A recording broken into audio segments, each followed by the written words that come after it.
Hey everyone, and welcome to the Sunny Go One Piece podcast. On this episode, we'll be going over the 5th cover story arc with Wapol's Omnivorous Hurrah, which is told in 23 installments between chapters 236 to 262 during the Skypiea arc in the manga, which is why we'll be going over it right now. So a correction from my past podcast, I was actually wrong in my previous statements about how they never animated any of the other cover stories beyond the first two. I actually completely forgot that there were 2 more of them much later on in the series. There's one further down the line, kind of near the halfway point of the series, that I forgot about because it was actually really integral to the story that I even forgot it was a cover story. The other one I forgot was this one, the Wapol one that we're going to cover today, which was animated, but it was animated in a very abridged and almost in a flashback way, and it was retold in a very quick way much later on down the series. It does show up in the last part of episode 778, so if you want to skip this episode and watch it for the first time in the anime when you get to 778, that's fine too. So I'll give you this warning, but there's really no spoilers in terms of the overall story since all this information you are meant to have by this point in the story. However, episode 778 does leave a couple things out that I will mention here.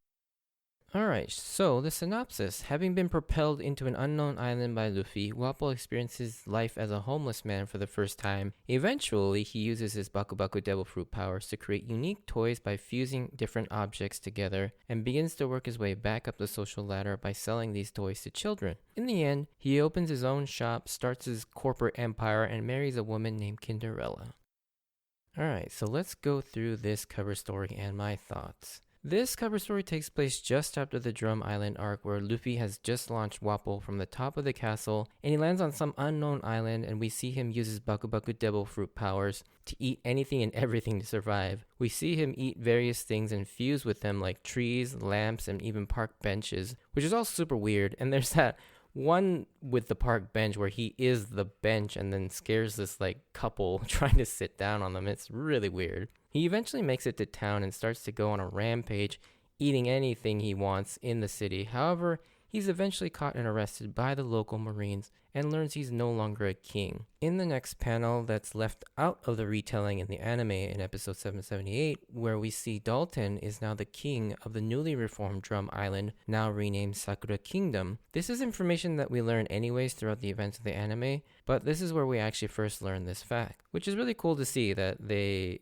are recovering from, the disaster that is Wapol and Dalton, who is a great leader. And again, I love seeing that he's become the sort of the de facto president or king or leader of the new kingdom. Getting back to Wapol, he makes a tearful escape from the Marines and finds himself homeless, having lost his royal status as king. In order to make ends meet, he decides to start selling matches to people, like the story of the Little Match Girl, which is a story based on somewhat real history of people in the 19th century of Victorian London selling matches, usually by poor people to sort of make ends meet. The story of the Little Match Girl is probably one of the more sadder things I've ever heard in my life, and I think on Disney Plus there is a compilation of short films, and one of the films that they animated was based on the Little Match Girl story, and it is so sad. But yeah, if you wanted to check that out, I can't remember. I think it's just like Disney short films or something like that. You should be able to find it if you're interested in crying. Getting back to the story, we then see Wapol eating trash that's found under the bridge where he lives now, like a troll bridge.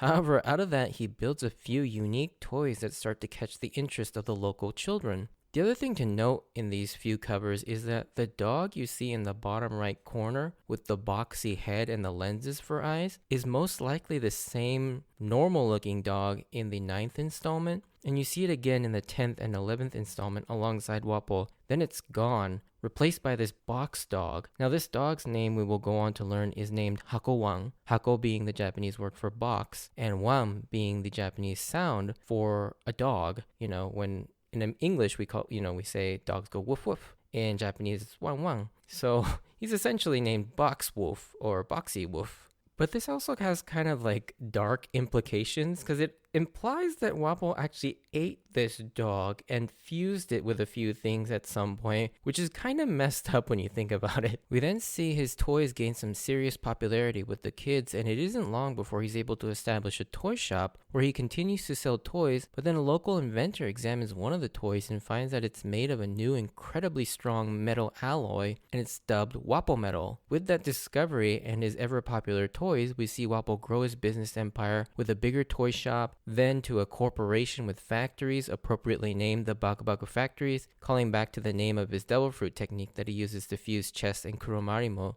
in the fight versus Chopper and Luffy on Drum Island. We finally see him create a business conglomerate, becoming the CEO and super wealthy of this corporation. Now, with that wealth and status, he marries an attractive woman named Miss Universe, who will eventually go on to learn her name is actually Cinderella, and we see them both back in positions of power and wealth. And yeah, that's kind of where the story ends. And while this cover story isn't super integral to the main plot as of the recording of this podcast, but it does actually play into a few main things. And Wapol does make a return in very small ways much later down in the story, like I mentioned, which I'll go into slightly in the spoiler section because I don't really want to cover it all right now, as these events do actually take place in the main story later. But overall, I think this is the least interesting of the 5 cover stories that we've talked about so far, but there are some entertaining elements. I think for me, I just never liked Wapol as a character. He's just obnoxious and really doesn't have very many redeeming qualities, so seeing him succeed again was just annoying.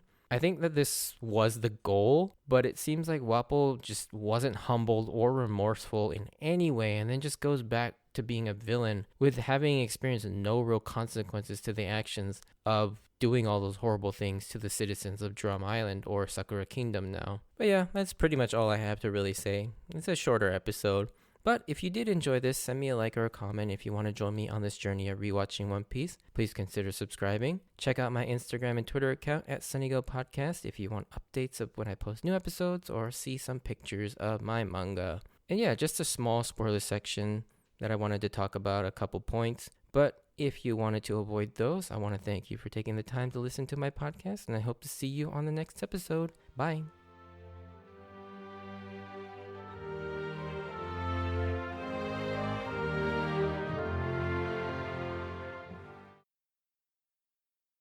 Alrighty, so spoiler section. Yeah, just a few things I wanted to talk about, kind of unscripted. The big one that I missed, the other cover story that gets animated that I missed, was the Straw Hat Separation serial cover story, where it details after Kuma sends all these individual Straw Hats all over the world, and what happens during their 2-year time skip and how they train. I completely forgot that was a cover story, to be honest. Like, when I remember watching that, I thought, wow, this is so important to the story. I can't believe this was a cover story. And when I went back and did my research for this episode, and I looked through all the cover stories, I was like, oh my gosh, that was a cover story. And so, yeah, I completely forgot that not only this was animated, but the Straw Hat Separation, the 2-year time skip, was actually animated as well. Now, the other thing too is Wapol does return later on towards the reverie or levely. I don't know what it's actually called. I know in the manga it's written as levely. It just sounds weird. I always want to just call it reverie because it sounds better.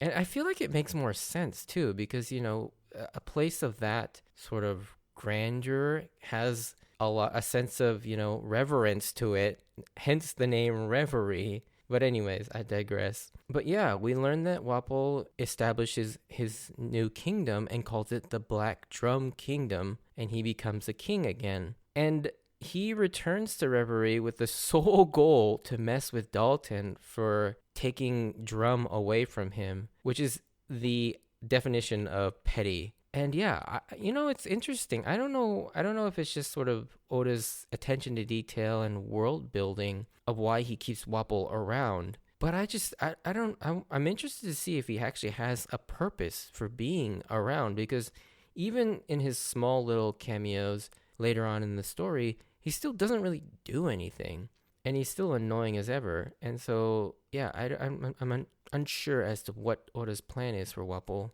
And the other last thing I wanted to mention is that new metal, Wapol metal, is what Frankie mentions that he uses to build General Frankie, the new battle suit that he has after the time skip, which is very interesting.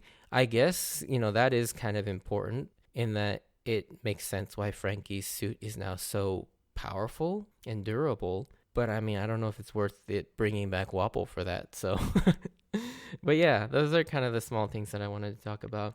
But thank you for listening to this episode, and I will see you again next time. Bye.